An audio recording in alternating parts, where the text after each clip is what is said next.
രാധ ഞാൻ രാധ കണ്ണനെ മറക്കാത്ത രാധ. രാധ ഞാൻ രാധ കണ്ണനെ മറക്കാത്ത രാധ. വൃന്ദാവനം നീ മറന്നോ, മധുരയെ നീ മറന്നോ. വൃന്ദാവനം നീ മറന്നോ, മധുരയെ നീ മറന്നോ. രാധയെ നീ മറന്നോ, കണ്ണാ പൈക്കളെ നീ മറന്നോ. രാധയെ നീ മറന്നോ, കണ്ണാ പൈക്കളെ നീ മറന്നോ. രാധ രാധ രാധ രാധ മറന്നിട്ടും മറക്കാത്ത രാധ. മറന്നിട്ടും മറക്കാത്ത രാധ. രാധേ രാധേ രാധേ രാധേ മറന്നിട്ടും മറക്കാത്ത രാധ. മറന്നിട്ടും മറക്കാത്ത രാധ.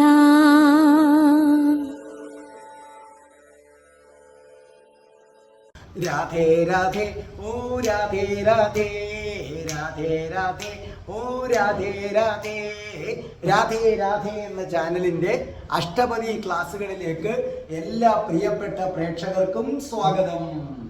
ഇന്ന് നമുക്ക് അഷ്ടപതിയുടെ 152ാമത്തെ എപ്പിസോഡാണ് ഇന്ന് നമുക്കുള്ളത്. 152ാമത്തെ എപ്പിസോഡാണ്, അവസാനത്തെ അധ്യായമാണ് നമുക്കുള്ളത്. അതിലെ വന്ദന ശ്ലോകമാണ് ചൊല്ലുന്നത്. ഇതിനു മുമ്പുള്ള എപ്പിസോഡുകൾ നിങ്ങൾക്ക് പ്ലേലിസ്റ്റിൽ നിന്ന് കിട്ടുന്നതാണ്. നിങ്ങൾക്ക് എല്ലാ തിങ്കളാഴ്ചയും 12 മണിക്ക് നാരായണീയത്തിൻ്റെ ക്ലാസ്സാണ്. ചൊവ്വാഴ്ച കണ്ണൻ്റെ രാധയുണ്ടല്ലോ, കൃഷ്ണൻ്റെ രാധ, രാധാറാണിയുടെ ജീവിത കഥയാണ് അവതരിപ്പിക്കുന്നത് എല്ലാ ചൊവ്വാഴ്ചയും. പിന്നെ ഉടൻ എൻ്റെ കാല് സുഖമായാൽ ഉടൻ ബുധനാഴ്ച ഭജഗോവിന്ദത്തിൻ്റെ ക്ലാസ് ആരംഭിക്കും. വ്യാഴാഴ്ച അഷ്ടപതി, വെള്ളിയാഴ്ച ദിവസം സൗന്ദര്യലഹരിയുടെ ക്ലാസ്. പിന്നെ ഇംഗ്ലീഷ് സംസാരിക്കാൻ ആഗ്രഹിക്കുന്നവർക്ക് സ്പോക്കൺ ഇംഗ്ലീഷിൻ്റെ ക്ലാസ് ഉണ്ട്. അതുകൂടാതെ പിന്നെ നിങ്ങൾക്ക് നേരിട്ട് വന്ന് എൻ്റെ അടുത്ത് പഠിക്കണം എന്ന ആഗ്രഹമുള്ളവരുണ്ട്. അവർക്ക് നേരിട്ട് വരാം. ഞാൻ കൊല്ലത്താണ്. അപ്പം ആൺകുട്ടികൾക്കും പെൺകുട്ടികൾക്കും ഒക്കെ ദൂരെ നിന്ന് വരുന്നവർക്ക് ഹോസ്റ്റൽ സൗകര്യമുണ്ട്. എൻ്റെ കഴിഞ്ഞ ബാച്ചിലും പിന്നെ തൃശ്ശൂരിൽ നിന്നും ഇരിങ്ങാലക്കുടയിൽ നിന്നും ഷൊർണൂരിൽ നിന്നും ഒക്കെ എനിക്ക് കുട്ടികൾ ഉണ്ടായിരുന്നു. അപ്പോൾ നിങ്ങൾക്ക് എല്ലാ താമസ സൗകര്യമുണ്ട്. 30 ദിവസത്തിനുള്ളിൽ ഇംഗ്ലീഷ് സംസാരിക്കും. ഇല്ലെങ്കിൽ ഫുൾ എമൗണ്ടും തിരിച്ചു തരുമെന്നതാണ് എൻ്റെ രീതി. നിങ്ങൾക്ക് അതിനെക്കുറിച്ചുള്ള എൻക്വയറിക്ക് എൻ്റെ ഫോൺ നമ്പർ 9645333999. ഞാനത് ഡിസ്ക്രിപ്ഷൻ ബോക്സിൽ കൊടുത്തിട്ടുണ്ട്. അപ്പോൾ നിങ്ങൾക്ക് അതിൽ നിന്ന് നമ്പർ എടുത്ത് എന്നെ വിളിക്കാവുന്നതാണ്. അതുകൂടാതെ ജ്യോതിഷം, ഓരോ മാസത്തിൽ ജനിച്ചവരുടെ ഫലം, ഓരോ നക്ഷത്രത്തിൽ ജനിച്ചവരുടെ ഫലം ഞാൻ പ്രത്യേകം കൊടുത്തിട്ടുണ്ട്. നിങ്ങളത് എന്ത് ചെയ്യുക, കേൾക്കുക. എന്നിട്ട് നിങ്ങൾക്ക് എന്തെങ്കിലും ജ്യോതിഷപരമായ സംശയം ഉണ്ടെങ്കിൽ ഞാൻ നേരത്തെ തന്നെ എൻ്റെ നമ്പർ പറഞ്ഞു, 9645333999. അതിലേക്ക് വിളിച്ചാൽ മതി. തികച്ചും സൗജന്യമായിരിക്കും. അതേ കണക്ക് തന്നെ ഇത് പ്ലേലിസ്റ്റ് എടുത്താൽ അഷ്ടാവക്ര ഗീതയുണ്ട്. അഷ്ടാവക്ര ഗീത നിങ്ങൾ നിശ്ചയമായിട്ടും കേൾക്കേണ്ടതാണ്. പിന്നെ നിങ്ങൾക്ക് പ്ലേലിസ്റ്റ് എടുത്താൽ ഹിന്ദുക്കൾ അറിയേണ്ടവയുണ്ട്. അതേ കണക്ക് തന്നെ ഹിന്ദുക്കൾ അറിയേണ്ടവ കൂടാതെ അതിനകത്ത് തന്നെ നിങ്ങൾക്ക് ഹിന്ദുക്കൾ സന്ദർശിക്കേണ്ട ക്ഷേത്രങ്ങളെക്കുറിച്ച് ഞാൻ പ്രത്യേകം കൊടുത്തിട്ടുണ്ട്. പിന്നെ അതുകൂടാതെ പിന്നെ ശ്രീബുദ്ധൻ്റെ ജനനം മുതൽ മരണം വരെയുള്ള ജീവിത കഥ കൊടുത്തിട്ടുണ്ട്. നിരവധി ഷോർട്ട് വീഡിയോസ് ഉണ്ട്. ഭക്തമീരയുടെ കഥകളുണ്ട്. അതൊക്കെ കേൾക്കുക. പിന്നെ സബ്സ്ക്രൈബ് ചെയ്യുന്നവർക്ക് എല്ലാ ദിവസവും രാവിലെ 5:30 മണിക്ക് നിങ്ങൾക്ക് പോസിറ്റീവ് എനർജിയും അറിവും പകരുന്ന മോർണിംഗ് മെസ്സേജ് കിട്ടുന്നതാണ്. അപ്പം നമുക്ക് പ്രാർത്ഥിച്ചുകൊണ്ട് തുടങ്ങാം. ഓം മഹാഗണപതേ നമ. ഓം ശ്രീ രാധാകൃഷ്ണായ നമ. ഓം രാധായേ സ്വാഹ.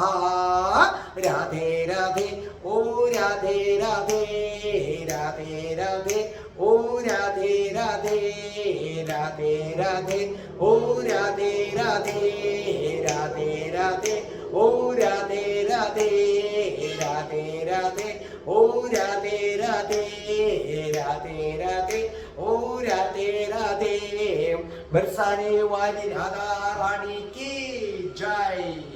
എന്റെ മാതാവ് രാധാ റാണി കി ജയ്. എനിക്ക് സർവൈശ്വര്യങ്ങളും വാരിക്കോരിത്തരുന്ന എന്റെ പൊന്ന് രാധാറാണിയമ്മ കി ജയ്.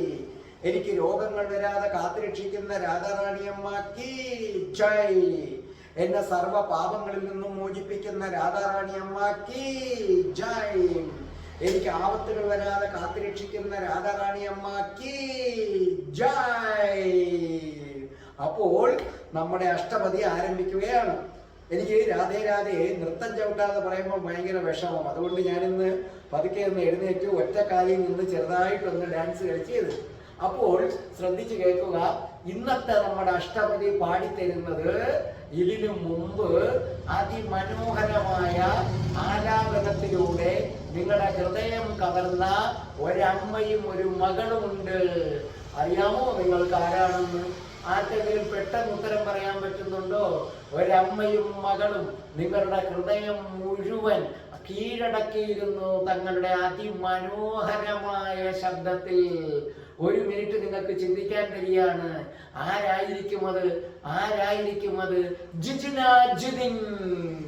അതെ, ആദ്യം മുതൽ തന്നെ നമുക്ക് വേണ്ടി നമ്മൾ ആവശ്യപ്പെടുമ്പോഴൊക്കെ നമുക്ക് ശ്ലോകങ്ങൾ പാടിത്തരികയും രാധേ രാധേ എന്ന ചാനലിനെ അങ്ങേയറ്റം സ്നേഹിക്കുകയും രാധേ രാധേ എന്ന ചാനലിന്റെ പുരോഗതിക്ക് വേണ്ടി ആത്മാർത്ഥമായിട്ട്, വളരെ ആത്മാർത്ഥമായിട്ട് ശ്രമിക്കുകയും ചെയ്യുന്ന സാക്ഷാൽ ജിജിന ജിതിനാണ് ആലപിക്കാൻ പോകുന്നത്. ജിതിന്റെ അതിമനോഹരമായ ഹൃദയത്തിൽ തട്ടിയുള്ള രാധാകൃഷ്ണ ഭക്തിയിൽ മുഴുകിയുള്ള ആ ആലാപനം നിങ്ങൾ കേൾക്കൂ. അതിനുശേഷം ഞാൻ നിങ്ങളെ പഠിപ്പിക്കുന്നതാണ്. पर्यङ्गीकृतनागनायकफण श्रेणीमणीनां गणे संक्रान्तप्रतिबिम्बसङ्कलनया बिभ्रद्वपुप्रक्रियां पादाम्बोजविहारि वारिधिसुतामक्ष्णां दिदृक्षुशतैः कायव्यूहमिवाकरोदुरुमुदा यो असौ ഹരിപാദുവ. അപ്പോൾ നമ്മുടെ ജിജിന അത് മനോഹരമായി പാടിത്തന്നത് കേട്ടല്ലോ. അതുപോലെ തന്നെ കഠിന കൃഷ്ണഭക്തനായ ഞാനിങ്ങനെ രാധാഭക്തനായ ഒരു വീഡിയോ ഉണ്ട്. നിശ്ചയമായിട്ടും നിങ്ങൾ എന്ത് ചെയ്യണം? അത് കേൾക്കണം. നിങ്ങൾക്കതിൻ്റെ ലിങ്ക് വേണമെങ്കിൽ എൻ്റെ 96453339 എനിക്കൊരു മെസ്സേജ് അയച്ചാൽ മതി. വാട്സപ്പിൽ ഞാൻ നിങ്ങൾക്ക് ലിങ്ക് അയച്ചു തരുന്നതാണ്. അപ്പൊ കേട്ടെ. പര്യങ്കീകൃത നാഗ നായക ഫണശ്രേണീ മണീനാം ഗണേ സംക്രാന്ത പ്രതിബിംബ സങ്കലനയാ ബിഭ്രദ്വപു പ്രക്രിയാം പാദാംഭോജ വിഹാരി വാരിധി സുധാമക്ഷ്ണാം ദിദൃക്ഷുശതൈ കായ വ്യൂഹമിവാക രോ ദുരുമുധായോ അസൗ ഹരി പാതുവ. അർത്ഥം എഴുതിക്കോളൂ. പര്യങ്കം അർത്ഥം കിടക്ക, കിടക്ക. നാഗനായക അർത്ഥം അനന്തൻ, അനന്തൻ എന്ന സർപ്പം, 1000 തലയുള്ള അനന്തൻ എന്ന സർപ്പം. ഫണശ്രേണി അത് സർപ്പത്തിന്റെ ഫണം. ശ്രേണി എന്ന് പറഞ്ഞാൽ കൂട്ടം. അപ്പൊ സർപ്പത്തിന്റെ പത്തികളുടെ കൂട്ടം, ഫണത്തിന്റെ കൂട്ടം. പാമ്പതിന്റെ പത്തി ഉയർത്തി എന്ന് പറയത്തില്ലേ, അതാണ് ഫണം. മണി, മണി എന്ന് പറഞ്ഞാൽ രത്നം, മണി എന്ന് പറഞ്ഞാൽ രത്നം. സംക്രാന്ത പ്രതിബിംബ, സംക്രാന്ത പ്രതിബിംബ എന്ന് പറഞ്ഞാൽ പ്രതിബിംബിച്ചിട്ട്, മനസ്സിലായില്ലേ? പാദാംബോജ വിഹാരി എന്ന് പറഞ്ഞാൽ എന്താണ്? പാദപത്മങ്ങളിൽ ശുശ്രൂഷ ചെയ്ത്, പാദപത്മങ്ങളിൽ ശുശ്രൂഷ. അതായത് ബിഭ്രദ്വപു പാദാംബോജ വികാരി, ബിഭ്രദ്വപു പാദാംബോജ വികാരി എന്ന് പറഞ്ഞാൽ കൃഷ്ണന്റെ താമരപ്പൂ പോലുള്ള പാദങ്ങളെ സേവിച്ചിട്ട്, കൃഷ്ണന്റെ താമരപ്പൂ പോലുള്ള പാദങ്ങളെ സേവിച്ചിട്ട് വാരുതി സുത അർത്ഥം ലക്ഷ്മി ദേവി, ദിദൃക്ഷു അർത്ഥം കണ്ടിട്ട്, കായവ്യൂഹം കായവ്യൂഹം അനേകം ശരീരങ്ങളെ, അകരോ ഇവ അർത്ഥം സ്വീകരിക്കുകയാണോ, പാതുവ പാതുവ രക്ഷിക്കട്ടെ. ഇനി അതിന്റെ മൊത്തം അർത്ഥം, യാതൊരുവൻ തൻ്റെ ശയ്യയാകുന്ന അതായത് കിടക്കയാകുന്ന അനന്തന്റെ ഫണങ്ങളുടെ നിരകളിലുള്ള അതായത് അനന്തന്റെ 1000 പത്തികളിലുള്ള രത്നങ്ങളുടെ കൂട്ടത്തിൽ പ്രതിബിംബിച്ചിട്ട് അനേകം ശരീരങ്ങളോട് കൂടിയവനെന്ന സ്ഥിതിയെ പ്രാപിച്ചിട്ട് തൻ്റെ പാതാരവിന്ദങ്ങളിൽ ശുശ്രൂഷ ചെയ്ത് വിനോദിച്ചു കൊണ്ടിരിക്കുന്ന മഹാലക്ഷ്മിയെ അനേകം കണ്ണുകൾ കൊണ്ട് ദർശിക്കുവാൻ അല്ലെങ്കിൽ കാണുവാൻ ആഗ്രഹിച്ചുകൊണ്ട് അനേകം ശരീരങ്ങൾ സ്വീകരിക്കുകയാണോ എന്ന് തോന്നിച്ചു. ആ ശ്രീഹരി നമ്മളെ രക്ഷിക്കട്ടെ. ഒന്നുകൂടെ ഞാൻ പറഞ്ഞുതരാം. ആരാണോ എന്ന് പറയുന്നത് ഇവിടെ ശ്രീകൃഷ്ണൻ 1000 ഫണങ്ങളുള്ള സാക്ഷാൽ അനന്തൻ എന്ന സർപ്പത്തിന്റെ പുറത്ത് ശയിക്കുകയാണ്. ആ സർപ്പത്തിന് 1000 ഫണങ്ങളുണ്ട്. അങ്ങനെയുള്ള സർപ്പത്തിന്റെ ഈ ഫണങ്ങളിലുള്ള രത്നങ്ങളുടെ കൂട്ടത്തില് പ്രതിബിംബിച്ചിട്ട് ഒരുപാട് ശരീരമുള്ളവനെന്ന സ്ഥിതി വന്നു കൃഷ്ണന്. എന്നിട്ട് കൃഷ്ണൻ തൻ്റെ പാതാരവിന്ദങ്ങളിൽ ശുശ്രൂഷ ചെയ്ത് വിനോദിച്ചു കൊണ്ടിരിക്കുന്ന മഹാലക്ഷ്മിയെ അനേകം കണ്ണുകൾ കൊണ്ട് ദർശിക്കുവാൻ ആഗ്രഹിച്ചതുകൊണ്ട് അനേകം ശരീരങ്ങൾ സ്വീകരിക്കുകയാണോ എന്ന് തോന്നിച്ചു. ആ ശ്രീഹരി നമ്മളെ രക്ഷിക്കട്ടെ എന്നാണ് പറയുന്നത്. അതായത് ഇത്രയുമാണ് ഞാൻ പറഞ്ഞു തരാം. സാക്ഷാൽ നാരായണൻ വിശ്രമിക്കുന്നത് എവിടെയാണ്? ആ അനന്തൻ ശേഷരാജനായ അനന്തന്റെ ഫണത്തിന്റെ പുറത്താണ് ആര് വിശ്രമിക്കുന്നത്? സാക്ഷാൽ ശ്രീകൃഷ്ണ ഭഗവാൻ വിശ്രമിക്കുന്നത്.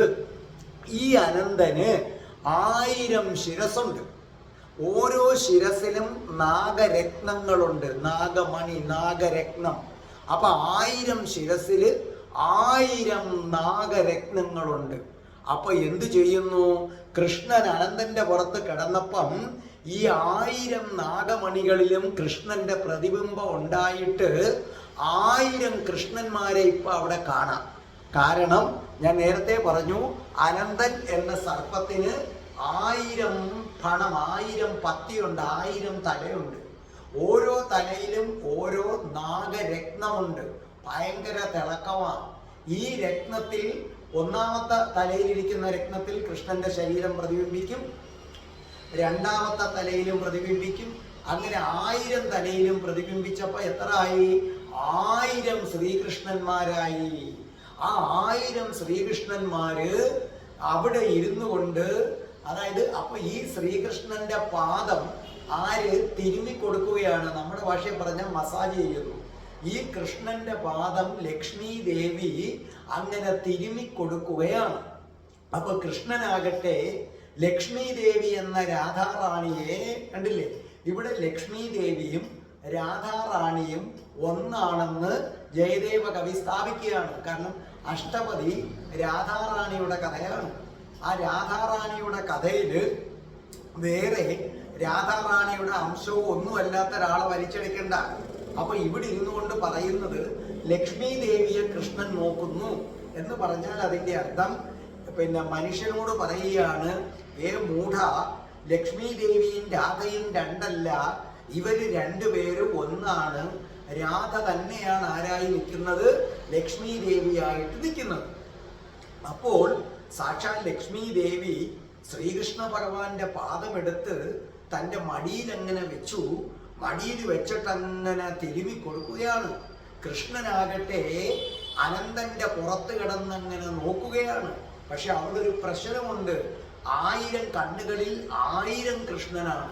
അപ്പൊ ശരിക്കും പറഞ്ഞാൽ ഇപ്പം ലക്ഷ്മി ദേവിയെ 1000 കൃഷ്ണന്മാര് 2000 കണ്ണുകൾ കൊണ്ട് എന്ത് ചെയ്യുകയാണ്? ലക്ഷ്മി ദേവിയെ നോക്കുകയാണ്. അപ്പൊ കവി പറയുകയാണ്, ഇത് കണ്ടു കഴിഞ്ഞാൽ ലക്ഷ്മി ദേവിയുടെ സൗന്ദര്യം ആസ്വദിക്കുന്നതിന് 2 കണ്ണുകൾ പോരാ, ഒരു ശരീരവും പോരാ. അതായത് ലക്ഷ്മി ദേവി എന്ന രാധാറാണിയുടെ സൗന്ദര്യം ആസ്വദിക്കുന്നതിന് ഈ 2 കണ്ണുകൾ പോരാ, ഒരു ശരീരവും പോരാ.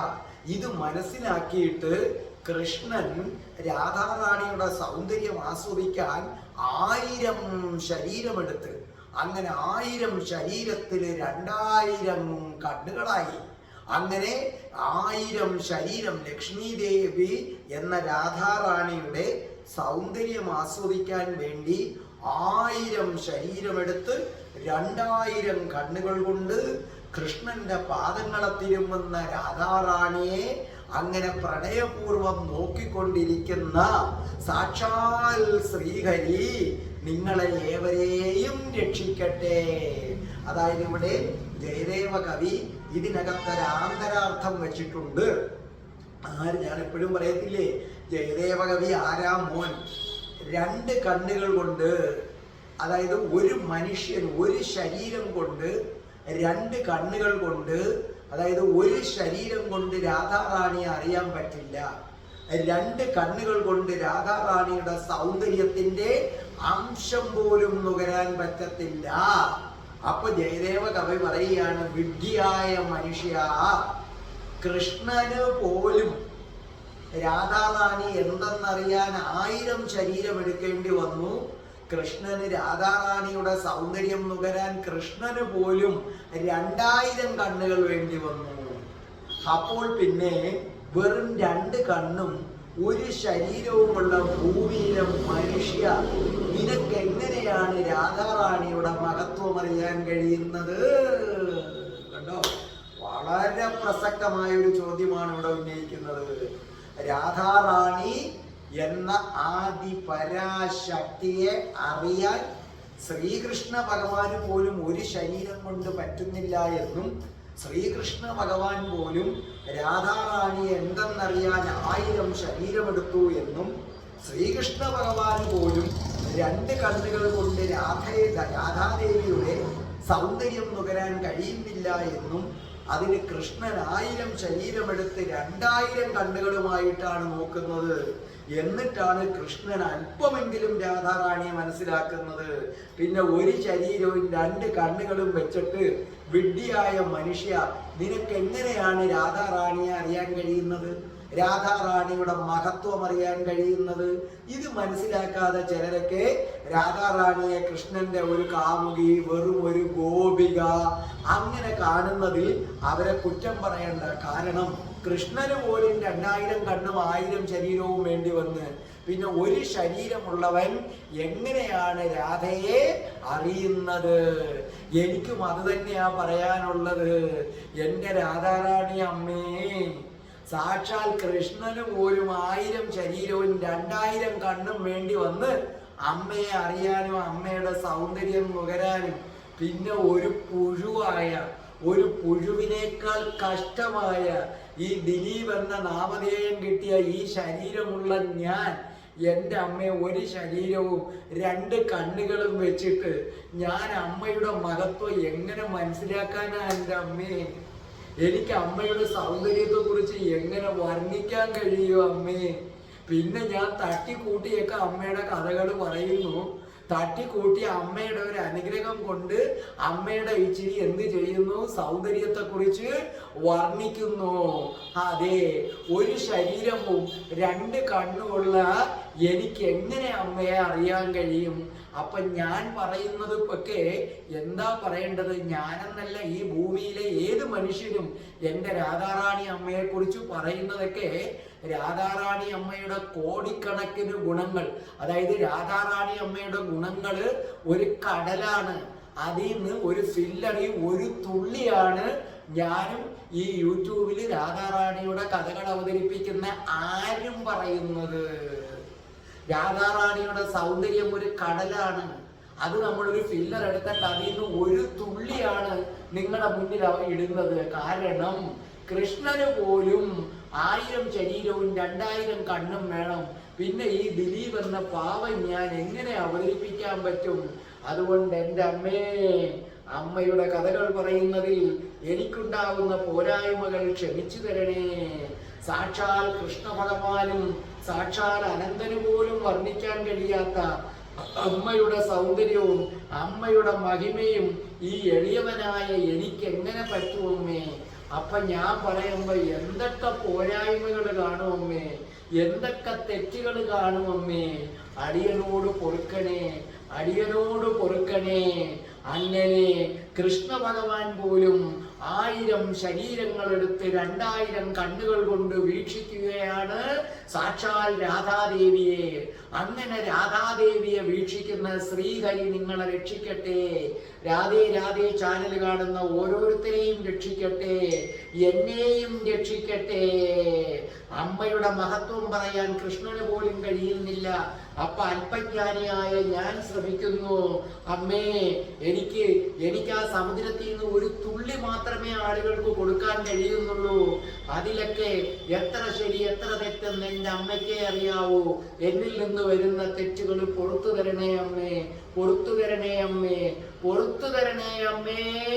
രാധേ രാധേ ഓ രാധേ രാധേ, രാധേ രാധേ ഓ രാധേ രാധേ, രാധേ രാധേ ഓ രാധേ രാധേ, രാധേ രാധേ ഓ രാധേ രാധേ, രാധേ രാധേ ഓ രാധേ രാധേ, രാധേ രാധേ ഓ രാധേ രാധേ. ഓം ശ്രീം ഹ്രീം ക്ലീം ഐം രാസേശ്വരി രാധികായേ സ്വാഹാം.